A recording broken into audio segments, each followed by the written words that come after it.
رفيقي، هذه صور أولية تردنا الآن للحظة وقوع الانفجار في مطار اسطنبول. هذه الصور أول صور تصل الآن للحظة وقوع أحد الانفجارين على الأقل في مطار أتاتورك.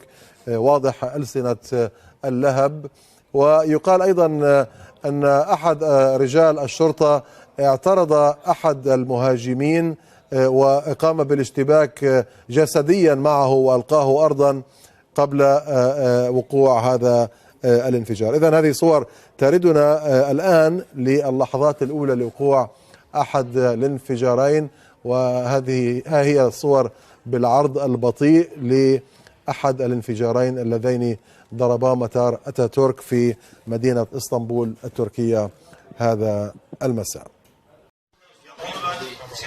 Aşağıdaki en alt kat 51 Oraya şu an kurdular. 51 en alt kat. Şu anda ağacın